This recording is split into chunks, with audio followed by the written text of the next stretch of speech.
What is up everyone, Ethan here from the PixelArrowProductions, bringing you the very first Skyrim Special Edition modded build of 2019. This build was requested a long time ago by a phenomenal YouTuber by the name of KillerKev. He uploads incredible modded content for both Skyrim and Fallout. If you would like to check out his channel, which I highly recommend, the link to it is in the description. This build delves deeply into NIC Ion's Apocalypse Magic of Skyrim mod, and I am very happy that I went a little deeper into this mod than I have in my past builds. But without any further introduction, let's dive on in to the Dark Druid.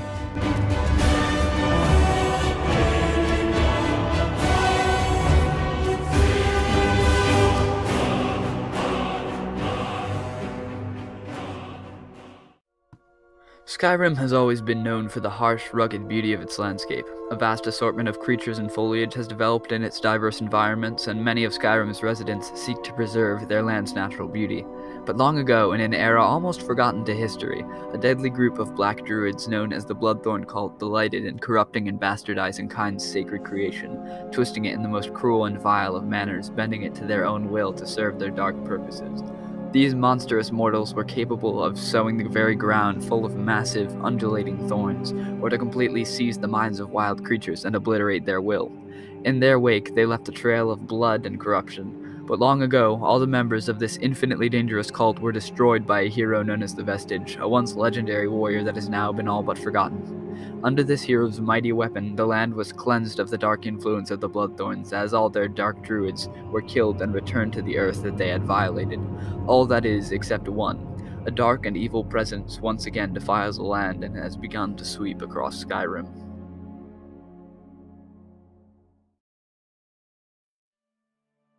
The Dark Druid is one of the Bosmer, a race of wood elves native to the twisting jungle province of Valenwood. The Bosmer are known for their worship of the Lord of Nature, Y'ffre, but the Dark Druid has turned his back on his lord's teachings. The Bosmer are renowned for their natural skill as hunters and trackers. As a Bosmer, the Dark Druid will start with 95 health, 100 magicka, and 105 stamina. His health regeneration will be 1%, his magicka regeneration will be 3%, and he'll have a whopping 5% stamina regeneration with a nice 275 carry weight. With the Imperious mod, Bosmer are naturally gifted with 3 passive abilities and 1 racial power unlockable through a quest given as soon as the playthrough starts. The first ability is Green Pact, which allows you to ritually eat the corpses of the dead, gaining a percentage of their abilities. Harrier adds a spirit bird that marks animals to kill for bonus loot or weakens enemies in battle.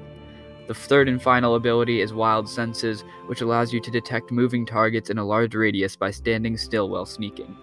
By killing 10 animals indicated by the Harrier ability, you will unlock the Beast Tongue power, which allows you to call to a nearby predator, making it your permanent ally until it is killed or released. The Dark Druid will make use of one of the many standing stones throughout Skyrim, the Mage Stone. With the Andromeda Stone, the Mage Stone grants 2 new passive abilities and 1 new unlockable power. The first of these passives is Power of the Arcane, which makes your spells 10% more effective and your scrolls 20% more effective. The second passive is Mage's Path, which allows you to learn 2 mage skills of your choice 20% faster. Unlockable is the power Ultimate Power. Choose one of 3 random schools of magic. Spells are twice as effective and cost half as much for 60 seconds. This power can only be used once per day. The Dark Druid will use all of these powers and abilities to his advantage. Both Power of the Arcane and Mage's Path are quite useful for the Dark Druid, and for any character that uses magic for that matter. 10% increased spell effectiveness is great to have in general for obvious reasons, while Mage's Path is a helpful ability that you may not notice a lot but will definitely work in the Dark Druid's favor when it comes to leveling. The 2 best magic skills to choose here are Conjuration and Restoration, but Alteration also works.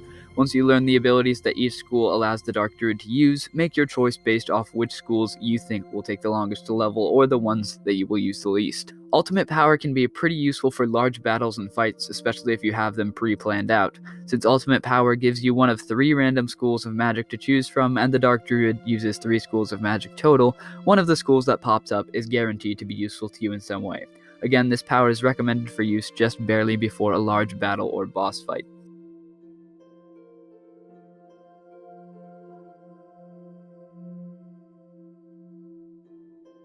When it comes to stat allocation, the Dark Druid will not need any stamina, so you will be dumping all your points into health and magicka, with 20% of them going into health and 80% of them going into magicka. Many of the spells that the Dark Druid uses are from the Apocalypse Magic of Skyrim mod. He uses conjuration spells including Azure Reconstruction, Conjure Bear, Conjure Black Wolf, Conjure Spriggan Mother, and any other spells you want from the Druid Conjuration mod listed in the description below. From Restoration, he uses Fast Healing, Welling Blood, Leech Seed, Petrify, Death Cloud, and Carrion Wind.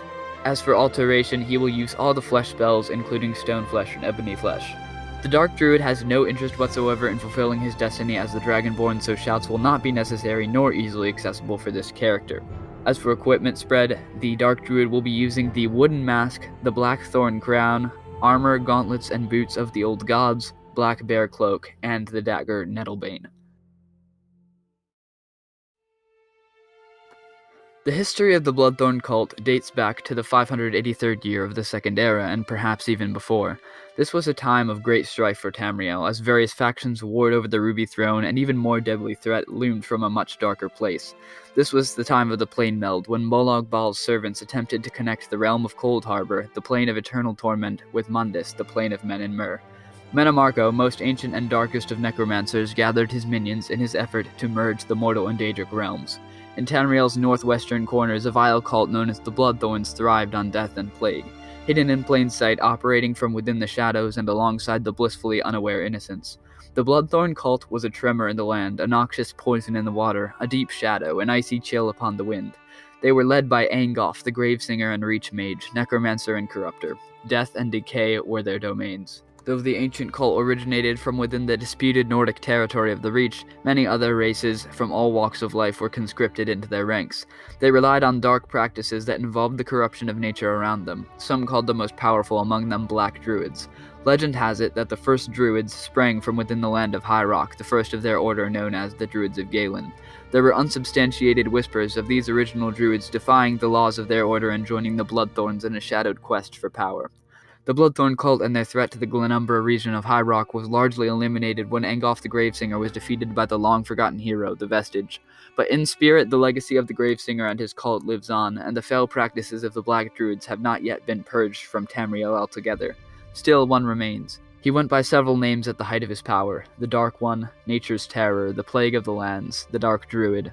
Whether he was preserved by natural longevity of his elven race, or by much darker means is unknown. But this ancient Bosmer still haunts the forests with his ancient magics and old practices, and with Tamriel even more out of bounds than it was during the faction wars of the Second Era, the time is ripening for a reawakening of the old ways.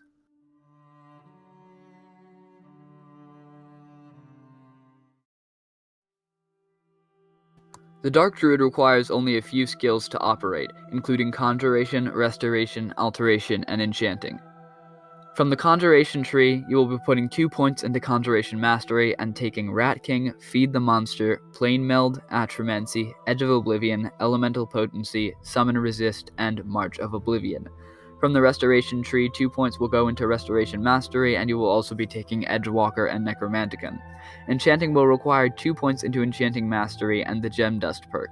From Alteration, you will require Alteration Mastery with 2 points invested, Alter Self Resistances, and from that you will be choosing to resist Fire and Shock, and finally, the perk Home Mythal.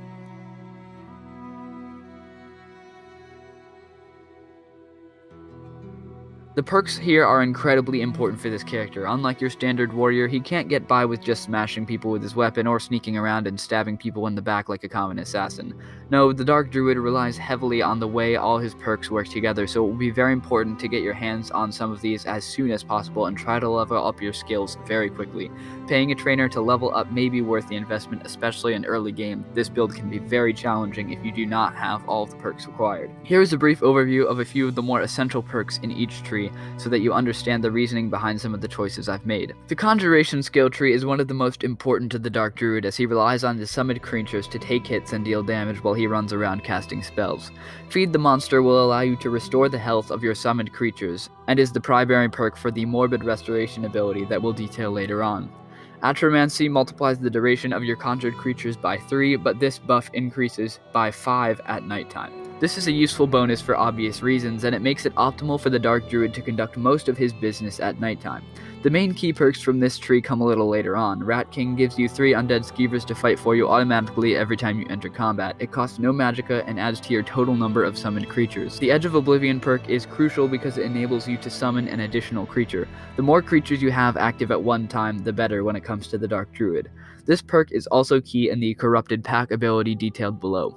Elemental Potency is a useless perk to the Dark Druid, but it allows us to get to the very useful Summon Resist and March of Oblivion perks. Summon Resist will outfit your conjured creatures with 50% magic resistance and 300 points of armor, so long as they are within 75 feet of you. A bonus to armor rating and magic resistance for all of your creatures is very useful for obvious reasons. March of Oblivion allows you to summon an additional creature for every 250 points of magicka you have. This maxes out at 3 creatures. You should have no problem getting to at least 1 additional creature by the time you take this perk, since the Dark Druid invests 80% of his attribute points into magicka. This perk requires you to reach level 100 with a conjuration skill, but with Ordinator the time investment is well rewarded. Interestingly, from the restoration tree, most of this character's restoration spells will be focused on doing disease-like damage rather than any actual healing. The Dark Druid does use the fast healing spell for himself in sticky situations, but that is not the true reason for investing in the restoration tree. Edgewalker is the key perk here. This perk increases the power of your restoration spells by 30% if the target is below half health. Well, this can certainly be applied to healing. Where it really shines for this character is his damage spells. For example, Welling Blood and Leech Seed deal damage over time. A 30% increase in the effectiveness to this damage once the target reaches half health is very useful, especially when combined with the side effects of each of those spells. How this perk can really benefit the Dark Druid is shown in the Bloodthorn ability, which we'll get to later on. The Necromanticon perk will give you 3 disease spells at landmark levels in your restoration skill. These disease spells will allow you to do some extra damage if you need it. Most of them deal damage in an area of effect, which is useful since the Dark Druid has no other damage spells that can do this, and he will not be focusing on one-on-one targets, rather running around the battlefield and focusing on dealing damage to multiple targets at a time. The Alteration Tree is used largely for the flesh spells that will provide you with the armor protection you will need to survive the battlefield. While your pack of conjured creatures will take a lot of the hits for you, that doesn't make you immune to damage by any means. Alter Resistance will give you an edge over enemy mages. When you take this perk, it's best to choose to resist frost and fire damage, as these are the 2 most common types of destruction spells that you will come across when you are fighting NPC mages. Home Mythal is a neat perk and useful for any character using mage armor. It establishes a permanent magical field that multiplies the duration of your alteration spells by 20 if you are within 250 feet of it at the time of casting. This means that you should be very careful about your positioning when you take this perk. It's best to take this perk in your home base, several options for which are listed later on in this video.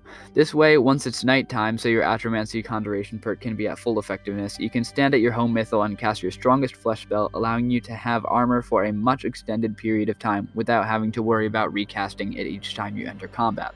The enchanting skill is taken for this character mainly so that you can buff your magicka. The March of Oblivion Conjuration perk allows you to summon 1 additional minion for every 250 points of magicka you have. Thus, using jewelry that is enchanted with buffs that will increase your magicka total will allow you to summon more creatures to fight for you in combat. And of course, it also gives you a larger magical pool to play around with, making it useful in more than one way. 2 points in Enchanting Mastery will increase the effectiveness of your enchantments by 40%. The Gem Dust perk will allow you to destroy a flawless gem at any enchanter to increase the effectiveness of a corresponding enchantment type by 25%. Overall, it's safe to say that Conjuration is the main skill for this build. Most of the other perks either complement or enhance those taken by the Conjuration tree. Again, perks are very important to this build, so take them as soon as you can.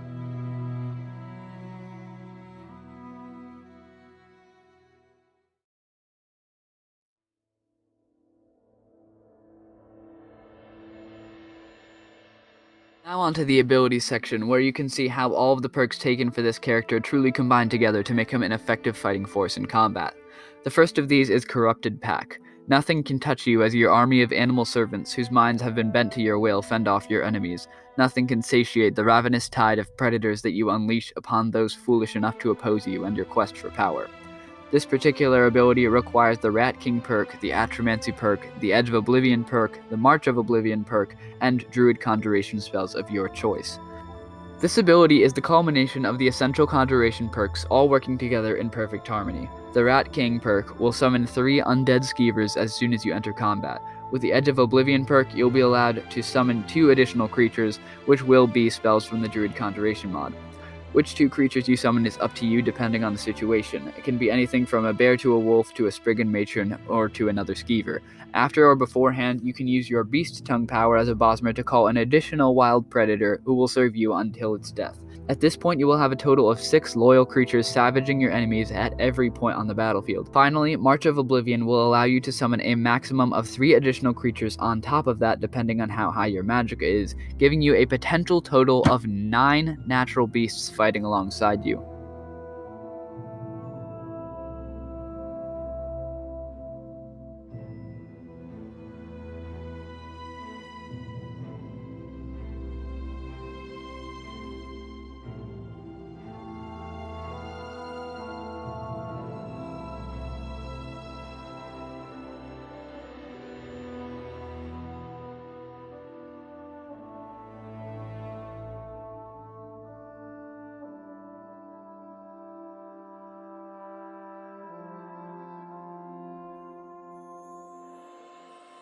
Next is the Morbid Restoration ability. No price is too high to pay for power, no act too immoral for strength. Give your own strength to your conjured creatures and feed them the flesh of your fallen foes to empower your pack of corrupted beasts. This one requires the Azure Reconstruction spell and or Feed the Monster perk. This ability is a fairly simple one that enables you to maintain and buff your pack. The use of the Azure Reconstruction spell is simple enough. At the cost of your own stamina and no magicka, leech 20 points of your own energy per second to increase the health of your summoned creatures by the same amount per second. The Feed the Monster perk is a rather different matter altogether. Feeding a conjured creature human flesh will heal them and increase their health, magicka, and stamina by 200 points for 600 seconds, an effect that stacks depending on how much flesh you feed them. Human flesh can be obtained in many places around Skyrim and can be fed to creatures by clicking on them and selecting the option to feed them. This option will only appear once you have the perk. Feeding your creatures human flesh makes them quite a bit more powerful, but it also comes at a price. In order to unlock the perk, your conjuration level must be at 80. However, conjuration is a skill used quite often by this character, so it should not take too long to level it. Despite that, a trainer is recommended, as is for all of the skills for this character. It is recommended that you feed your creatures just before battle. Until you get that perk, healing your creatures with Azure Reconstruction spell is very useful, and a combination of these two can make your pack a truly effective fighting force.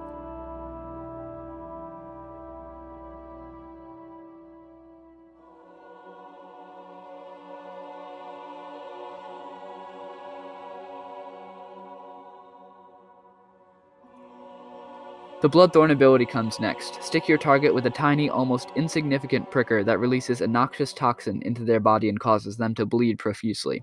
The magically induced wound refuses to stop bleeding for a long period of time and infects the unfortunate victim with a poison that leeches their health and streams it into the caster. This requires the Leech Seed and Welling Blood spells. The Bloodthorn ability does a decent amount of damage over an extended period of time. On its own, it may not be the most powerful or effective, but when its debilitating damage over time effect is coupled with the damage dealt by your conjured creatures, the damage can add up quite quickly. Both of these are apprentice level spells that cost a combined 75 magicka, and since magicka is the main stat you will be investing points into, this magicka decrease should be no problem to handle on the battlefield. The reason these spells go so well together is not only do they both deal damage over time, but they each have an additional side effect. Welling Blood will instantly kill the target if said target loses 60% of its health in a certain amount of time. Leech Seed, on the other hand, will increase the amount of health the target loses, hence increasing the chance that the target instantly dies once it reaches 40% health. Leech Seed will also give the target's health to you once it is below full health, and Welling Blood will allow that health steal to go into effect more quickly. The final ability is Swallowed by the Earth. While some opponents may prove to be feistier than the average adversary, even the most valiant warriors must fall before the reviled power of corrupted nature. Once there, weaken, summon your power to instantly destroy them as if the very ground beneath their feet has swallowed them whole. The only requirement for this ability is the Slay Living spell. While the Swallowed by the Earth ability has only one requirement, it works extremely well in conjunction with the rest of the Dark Druid's abilities. Essentially, what this spell does is instantly kill a target in melee range if they have 25% health or less remaining. Between your Bloodthorn ability constantly sapping their health away and your conjured creatures dealing damage, it should be easy to find an opponent with low enough health to be affected by this spell. Such power is also surprisingly easy to come by. This apprentice level spell costs only 56 magicka, so it's easy to cast over and over again, especially if you have a large magical pool and have a battlefield ripe with enemies waiting to be swallowed by the ground beneath their feet. This ability can also be very helpful against a boss enemy that has been giving you trouble. The Dark Druid's combat style revolves around conjuring your pack of corrupted creatures and then darting around the battlefield to deal devastating damage over time to enemies while they are being harried by your crowd of summoned beasts. Essentially, all that the Dark Druid has to do in battle is to stay alive until his pack of creatures has destroyed his foes. That said, there are several basic combat tactics that should be taken into account, the first of which is preparation. Although you can't always see a battle coming, for the times that you can, coming in prepared is key for this build. Having your spells favorited or hotkeyed can be a huge help so that you can quickly access them at the onset of battle. Conjuring your 2 creatures is a good start to fighting, and if you have gotten to the Feed the Beast perk yet, feeding them human flesh at the beginning of what you anticipate to be a large or drawn-out fight is advisable. After your creatures are conjured, cast one of your mage armor spells, if you don't already have one applied from your home mythal. If you know where the battle will take place, scoping out good spots to retreat is also a good idea, as the Dark Druid doesn't have a huge health pool. Using your Bloodthorn ability requires you to be rather close to the target, as does your Swallowed by the Earth ability, so having a place to which you can fall back after having casted either of these is a good idea. The next tactic is simply surviving, and while this may seem rather obvious, it is a key part to the build. After you have set your army of wild beasts upon your foes, keeping alive is top priority. This should not be too difficult through a combination of your armor spells and healing spell, as well as the ability to duck behind your pack of creatures when necessary. If things are looking bad, running is always a viable option. You can always cast more creatures while retreating if necessary. Another tactic is buffing and debuffing. Buffing yourself and your creatures is an essential part of combat, which is mostly covered by the Feed the Beast perk, the Azure Reconstruction spell, the Mage Armor spells, as well as any potions and healing spells you've picked up. Debuffing is essential to use as much as possible. This is mainly achieved through the Bloodthorn ability, which will weaken your targets for your creatures to kill or weaken your targets that your creatures have already fought. If enemies are entirely distracted and you are low on magicka, you can always whip out Nettlebane to deal some damage and hasten their path to death. Once an enemy is low on health, the next tactic comes into play, finishing. When you come across an enemy that is low on health, quickly move onto the battlefield and intercept them with Slay Living spell in your hand, ideally casting it on them before they have a chance to strike you. All of these tactics must be put together. Running around and debuffing, buffing, and finishing must be balanced perfectly with your survival tactics, otherwise you will find yourself very quickly finished off by even the weakest of enemies. The best situation is when your enemies are entirely distracted with fighting off your creatures. This allows you to freely buff your creatures and debuff your enemies at will. A good way to set up this scenario if you know a battle is coming is to cast your creatures in front of you and fire only the Welling Blood spell at them. When they attack, your creatures will stand in between you and the enemy. Since the enemy is usually focused on the first threat that appears, this allows you to have some free reign behind the front lines. As usual, the role-playing and questlines for your character are ultimately up to you, but there are still some parameters that should be met in order to fit into the lore of this character. Role-playing is essential for the full experience of this build. One of the most important elements is to travel almost exclusively at night. This has several good perks. From a role-playing standpoint, you'll hardly feel like a dark, frightening druid if you're traipsing around cities in broad daylight listening to guards telling you sob stories about arrows in their knees and kids sassing you about not looking tough. In fact, avoiding cities altogether is a good idea. If you have to trade goods, try meeting with a vendor on the street or discreetly paying a visit to Khajiit caravans rather than marching into solitude and revealing your presence to the whole of Skyrim. Going nocturnal with this character has another more practical benefit as well. The Atromancy perk makes non-undead minions that you have summoned last 3 times longer, and the perk is augmented to last 5 times longer at nighttime. Obviously, this is to your benefit, so you don't have to resummon your creatures every time some random bandit attacks you while traveling, and it frees up some magicka for use with your other abilities. Let's take a few steps back and define the Dark Druid's actual goal. The Dark Druid really just wants power. Perhaps taking revenge on the one who has destroyed the Bloodthorn cult would be high on his list, but since the vestige is long since dead by now, the Dark Druid only has one choice: continuing to pursue the total mastery of his craft. Of course, his practices and methods would not be accepted by the majority of society, so this complicates role-playing slightly in the respect that the Dark Druid would need to practice discretion in pretty much all things. As already mentioned, staying away from cities and traveling at night are definitely good starting points when it comes to role-playing. Questlines are also made slightly difficult for this character by his enigmatic nature. He will certainly avoid any quests that he stands nothing to gain from, especially if the only object is money or simply helping someone out. While he isn't exactly an assassin and won't kill without reason, he has no interest in the well-being of Skyrim's people and would certainly kill any or all of them if he could gain anything by it. The Dark Druid is also largely unmotivated by monetary gains, so quests that will gain you nothing but gold are also discouraged unless you have a specific need for money at the time. That said, here are some of the questlines that might interest the Dark Druid. First off, the College of Winterhold holds far too many secrets and far too much opportunity for power for the Druid to pass up. The questline it offers might also intrigue him, especially when he discovers the involvement of the Psijic Order and the powerful artifact known as the Staff of Magnus.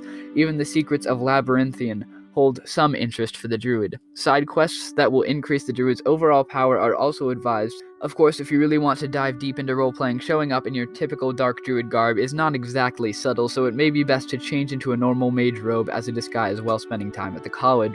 The Dawnguard questline is also an option so long as you side with the vampires of Volkihar.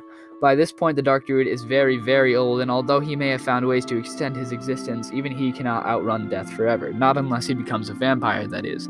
The allure of eternal existence would be too much for the Dark Druid to resist. Although vampirism wouldn't play a large role in your combat or even the day-to-day experience of fighting, it fits the playstyle of the Druid who moves mainly at nighttime, so no real adjustments would need to be made when it comes to playstyle.